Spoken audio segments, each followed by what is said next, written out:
Yeah. I'm not sure which is worse. All right.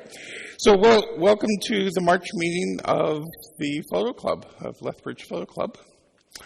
As far as announcements, so our Photo Fusion, I think we're going to call that a success. Those of you who attended on the first night, we were almost full. I think there was very few, we had a few empty seats, but not many. We had a few less the next day. We had a total of 29 individual shows, and there were 2 compilations from the club. And yeah, people seemed pretty happy. I attended both. I was able to attend both nights, and there was quite a variety of shows. It was really nice. Are there anything else from the membership before we dive into our shows tonight? Doesn't look like it. Just opening the floor in case there was something I missed. All right, we'll start with our first field trip show. So, as you probably saw from the emails, due to weather, originally we were going to go to Waterton, but that was shifted due to the snow to Nicholas Sheran. And away we'll go. I'll grab the lights.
Yeah, thanks. Very nice. Very nice. Okay.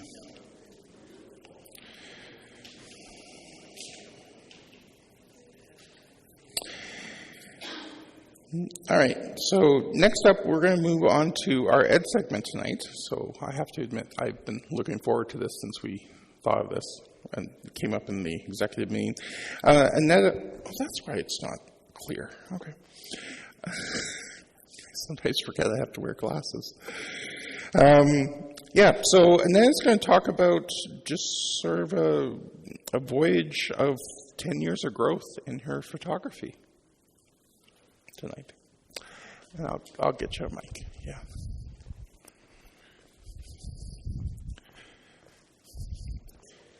Is this on?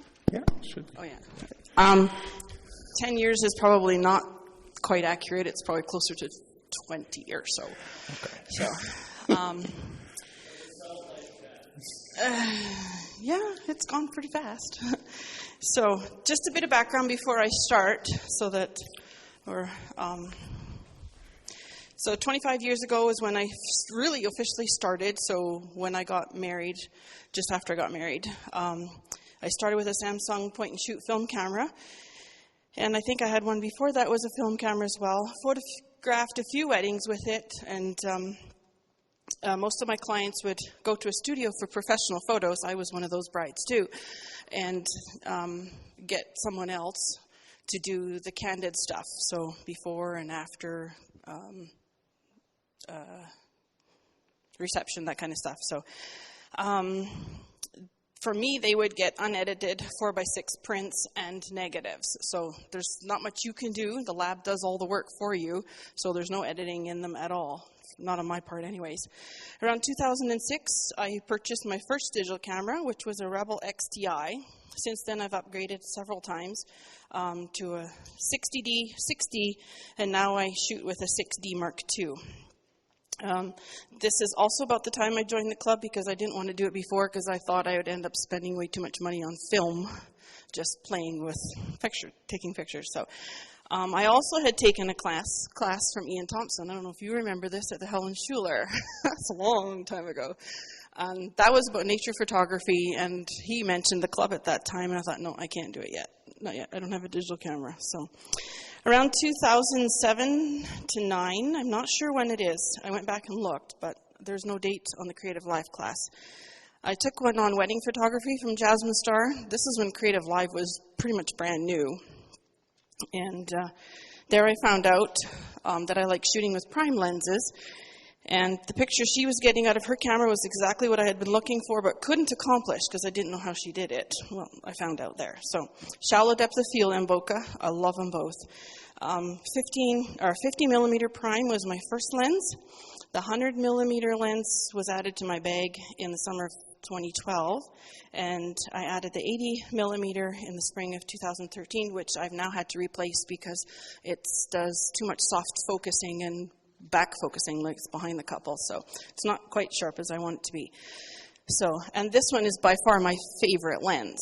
So, and I can shoot at a wedding with all three lenses, prime lenses. I do no zoom lenses. I don't think I've used a zoom lens in probably years because my feet are my zoom,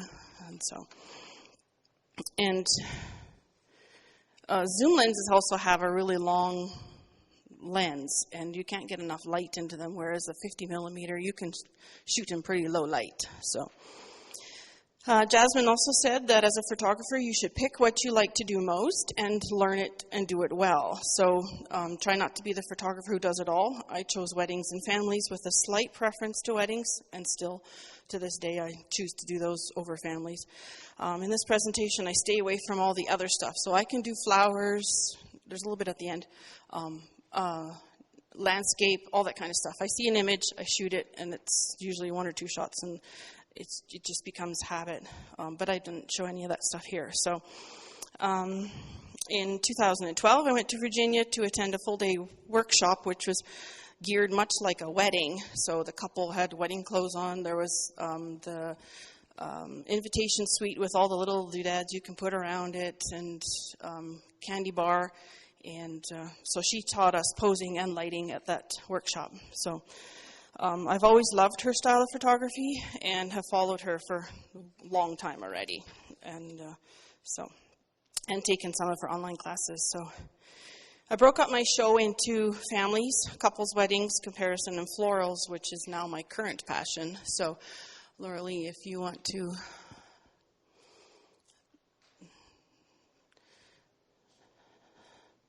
Next. This is just a compilation. So this is where I started, and actually I was doing families before this, right, because this is about 2010, 11, because this little young man is the same age as my son, which is 17 now. But I had to go dig through my CDs, and I didn't feel like doing that. I already spent 4 hours digging out pictures from my Drobo hard drive, so... And back then, I did a little bit of tweaking. This is one of my first ones. The lighting is not that great. This one is better, but I still don't like that orange in the background. But this is about the middle, and this one as well. So probably 2000. This little guy's in grade 4 now, so 10 years ago. No, 5. Sorry, 5 years ago. This one's just a few years ago. This is the largest family I've ever shot. So, because it's the grandma in the middle, and they had 4 kids, and then those kids, and then the great-grandkids yet. So, this was a few years ago. This is where there's tornado warnings out. But she really wanted to do the shoot. And it's a good thing we did, because a few weeks later, the dad had passed away. He had had a heart attack or a stroke or something while he was driving semi, and he was gone. So this is just a few years ago, 2 or 3. This is last fall. They're related to me. And then this one is also last fall. Portraits. This says I see the most progress in the portraits because of the lenses and the lighting. So this really makes me cringe. This one as well, because this one is shot with my 50 millimeter, which was the really cheapy one, like the 1.8, I think it is. So it's the cheapy one. It grinds when you shoot with it. So I think this one is with my new 50. Which is a 1.4. So this is from my workshop in Virginia. So she went all out. And then this is starting after the workshop, so you're starting to see the change. So light and bright.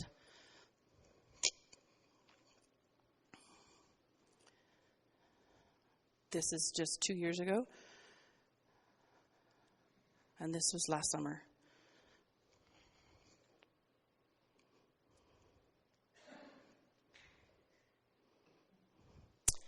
This is weddings. This was also from last summer. And this is where it started. This is when I had my first 50, and I thought, oh, this is so good. It was edited in Elements, I know that. But I think I must have put some layers on top of it and some textures and stuff. And yeah. This I don't like because this first image, I would never shoot that again that way. Just never. It doesn't enter my mind. The middle one, he should be in front, her behind. I don't like how his suit jacket is spread way out and his arm over her shoulder. It's totally the wrong pose now that I would ever do. And the one in the house, I would not set them up like that again either. And this one, I just, yikes. That kissing picture, I don't know what I was thinking. So this was with my 50, and if you look at the branches, they're quite, you can see them. There's not enough bokeh. So if you go to the next one, Lorelei, this is with my 85. And it's just way softer, and they stand out from your photo. And this is probably about 5 years ago.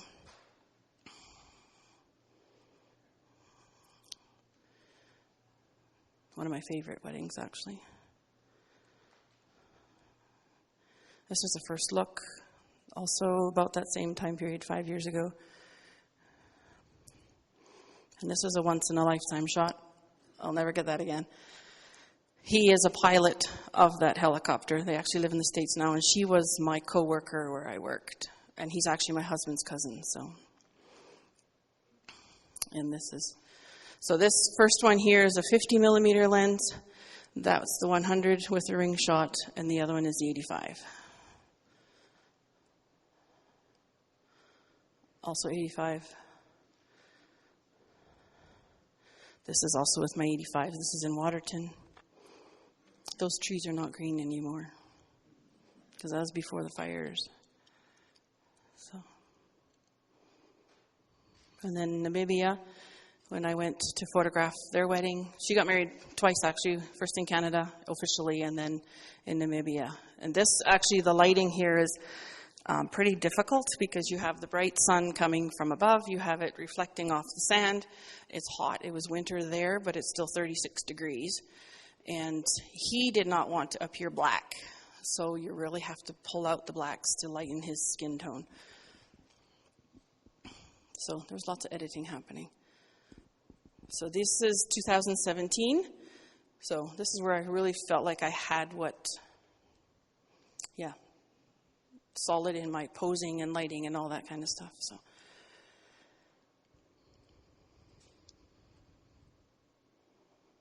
Arkansas couple that came up here to get married.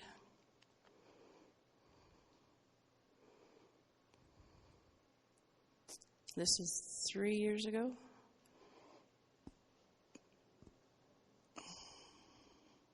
And 2 years ago, I think. So this is more my style now. Not the dark, although these are pretty dark, but these are during the COVID years.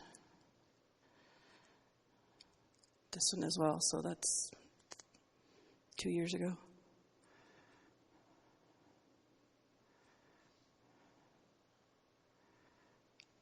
This one's just last winter and last summer.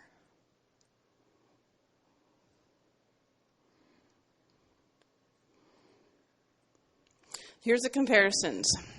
So this is one of my first weddings. The posing is not right. The lighting's not right. There's so many things wrong with it. And then the other one is like 1,000 times better. The lighting is better. I like how she's standing.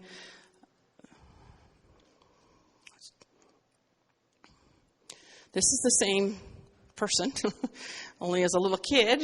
And I thought, oh, the lighting looks really good on his face at that time. Now I look at it, no, don't like it. But yeah, that one where he's he is a teenager actually, was just last fall. So, and this is kind of a shoot through, so you have stuff in your foreground and your background. This one here, there's shadows all over their faces from branches and whatever else. The next one is much better.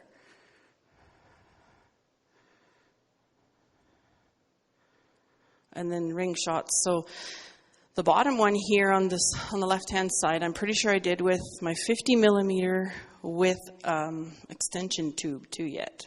So I could get it closer because you can magnify it that way. And it's kind of soft and only one peg is actually in focus.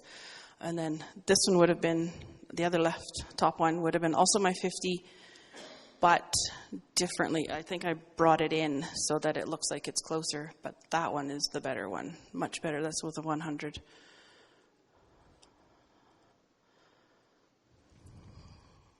Bride's bouquets I do differently now too. Not straight on, like the bride is, here she's straight on, here she's turned to make her look slimmer. So, wedding dresses, never shoot indoors anymore if I can help it. I always take the dress outside because the light is so much nicer out there.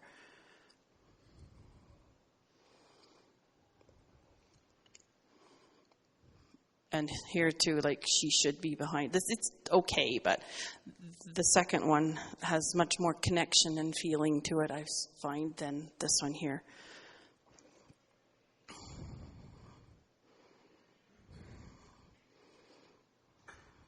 the posing is much nicer in that one than this one. Now this is my next passion. This is what I've been doing the last about 4 or 5 years in addition to photography. So I design it, and then try to photograph it. I wish I had more time for it, but this I did as a special project for somebody who needed a website that needed neutral pictures. So they just wanted plants and stuff, so.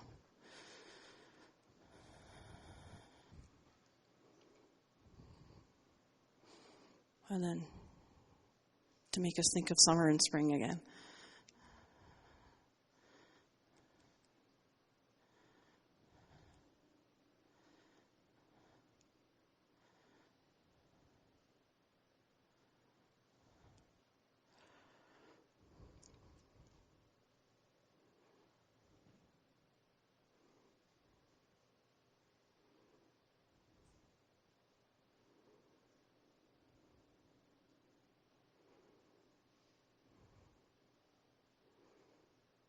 And both those bridal bouquets I designed for brides for last year. So that's it. Any questions?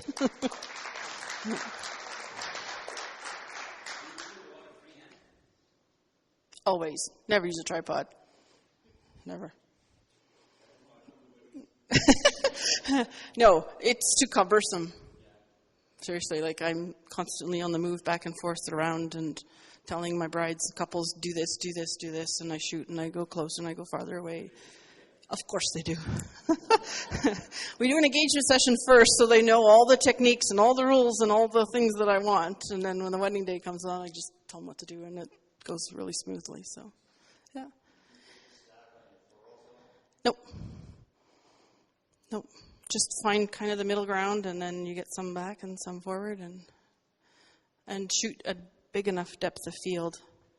Most of the time it's with my 50s or with my 50 millimeter is what I use.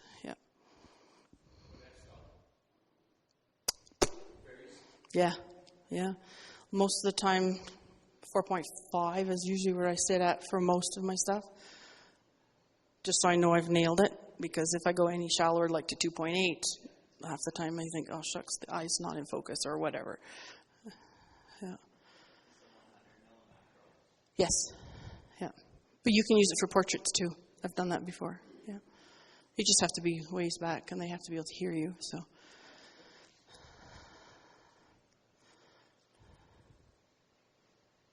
Yep. Good. And anyone else who wants to do this? This takes a lot of time, I tell you.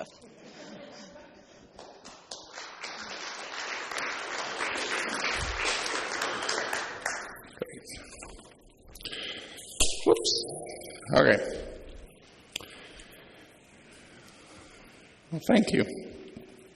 I think it's always interesting to do something that's retrospective to see where we've been and where we're going with our photography. Okay. What we'll look at now is this is a presentation by Lorelei on, I have it down as horses. So. This is just, I went to visit my daughter in Washington, so then I went and took it's an equine workshop. I can't say I learned a lot. You paid more for the opportunity for the horses that she brought and the location and the models and all that stuff than the actual quote-unquote learning, I would say. But it was something that was always on my wish list, and it was by the ocean, so I love that. It was just, yeah, I'll probably never get to do it again. So it was really great. I did show this as photo fusion before COVID, so I'm sorry if it's a repeat, but we decided we could maybe do that for a Being There segment.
Okay, well, even if I'd seen that before, I don't remember it, and I thought that was impressive. Are there any questions? Yeah.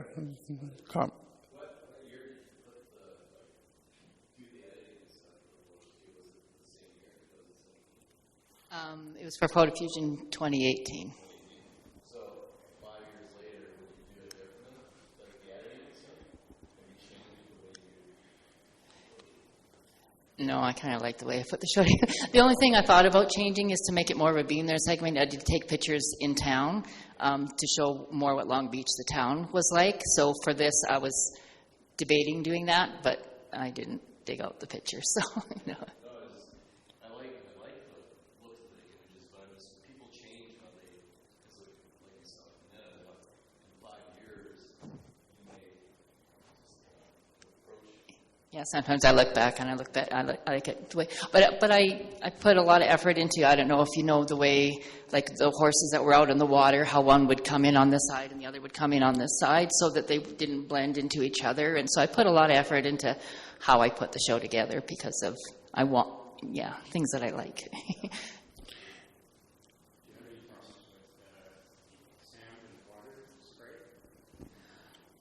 I would say the images I found hard to edit probably because of a little bit of spray in the air. But I like the way it looks up there, and usually when I print them, but when I'm editing them, it's kind of like when you have lots of grain, or like when you have a grainy or high ISO or whatever. When you're editing it on your computer, it looks like crap. But when you can get it as a picture on your phone, or when you print it out, it looks okay. But when you're looking at it close up, then it kind of bothers you. And it was just new to me, I'd say, so I wasn't really sure how to edit it, I guess. But I didn't have any problems in my camera or anything like that. So how did you do the shots with the horse that was just running in the water? Like, do they have the horses trained? They were on long lines, actually, but I edited the lines out.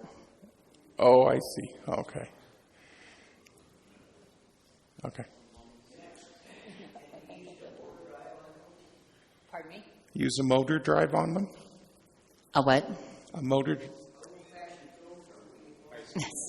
High speed. Like shutter? Yes. Taking lots? Yeah. I don't remember that it wasn't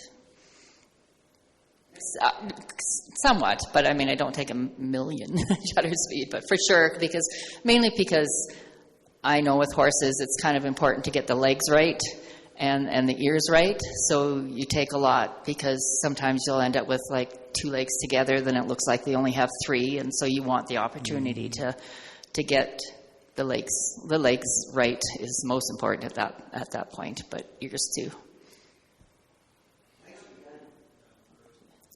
So did they set all the shots up and tell you where to stand, or is it just happening and you figure out where to stand? It's happening and you figure out where to stand. It was there's one funny kind of story. the one where he was in his kind of armor suit or whatever, and all the rocks around him, and he's got that ray of light shining down on him. They were trying to set up the girl with a bow and arrow up on a rock and with the dog and stuff like that, and they brought the wrong arrows or something, and this guy was in this spot over there, and I'm looking, and I love the light and everything, so I'm over there taking pictures, and then the guy that runs, it's an actual horse place where they shoot arrows off of, I forget what they're called now, but they shoot arrows off of horses that brought these horses and stuff. And so he saw me taking the pictures. He says, "Do you want them to go again?" So then he got the girl and got them to go again. And then Tammy, the instructor, says, "Hey, you're supposed to be over here doing this." And I go, "Yeah, but the light's really nice over there." And she's going, "We'll go over there." And I'm going, "Yeah, by the time you're done there, the light might not be over there." So I was glad I got it when I got it.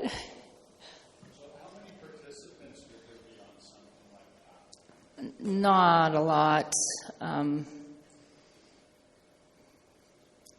10 or 15 maybe at the most, I think.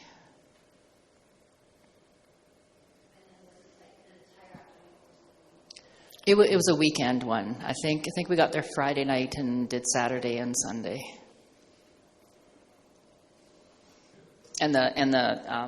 they wanted to do the piano on fire thing, and they didn't get permission. They said, no, we're just going to put it out there. If we get in trouble, we'll take it off or whatever. But nobody came and gave us trouble. I was hoping the horses would get closer, but they didn't.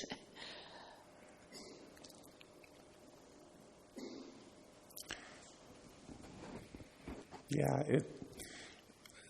having spent some time on the West Coast, the sort of overcast just made me feel at home. Oddly enough. The overcast skies. Wonderful, wonderful show. Thank you very much for sharing that. The next thing we're going to look at is a brief past secret assignment that Lorelei had done. Yeah, and this one,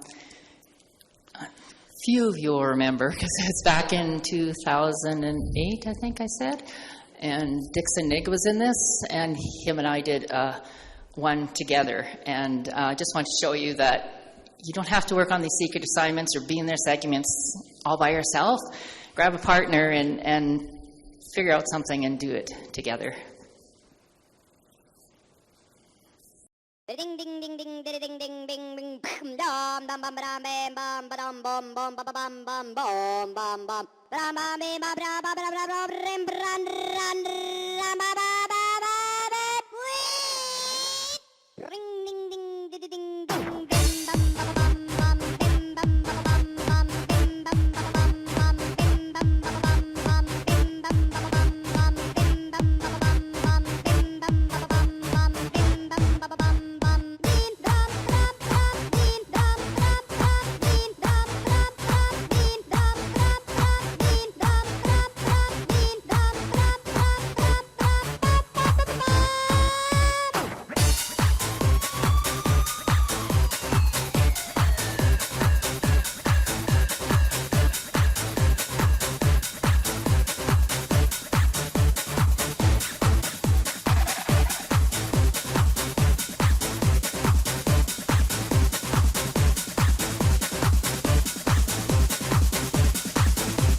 Great.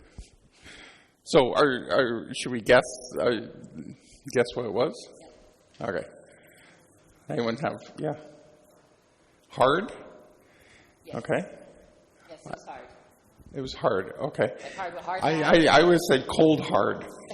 Right? Like cold hard time, cold hard cash, cold hard liquor. Hard boiled eggs. Cold hard hats don't make. Yeah. Hard hats and hard eggs. Hard boiled eggs. Great. I think, why don't we take a break now? And we'll be back in 15, 20 minutes.